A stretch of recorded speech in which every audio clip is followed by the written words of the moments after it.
திருச்சியில் கேலோ இந்தியா மல்லர் கம்பம் மகளிர் விளையாட்டுப் போட்டியில் பங்கேற்ற வீராங்கனைக்கு கையில் எலும்பு முறிவு ஏற்பட்டது. தெலுங்கானாவைச் சேர்ந்த 15 வயது வீராங்கனை நந்தினி மல்லர் கம்பத்தில் பங்கேற்ற போது தவறி கீழே விழுந்தார்.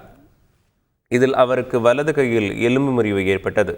அந்த வீராங்கனைக்கு திருச்சி மகாத்மா காந்தி நினைவு அரசு மருத்துவமனையில் தற்போது சிகிச்சை அளிக்கப்பட்டு வருகிறது. கேலோ இந்தியா விளையாட்டுப் போட்டியில் தமிழ்நாடு மேலும் 2 தங்கப்பதக்கங்களை பெற்று பதக்கப்பட்டியலில் முதலிடத்தில் உள்ளது.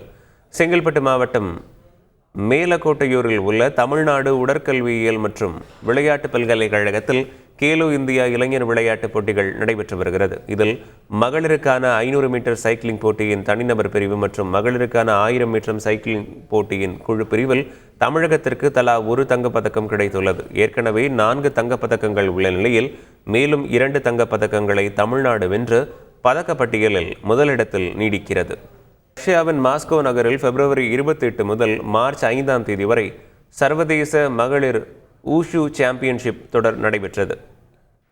இதில் பங்கேற்கும் இந்திய வீராங்கனைகளுக்கான தேர்வு கோவை தனியார் கல்லூரி வளாகத்தில் நடைபெற்றது. இதில் நாடு முழுவதும் பல்வேறு மாநிலங்களைச் சேர்ந்த 130 வீராங்கனைகள் பங்கேற்றனர்.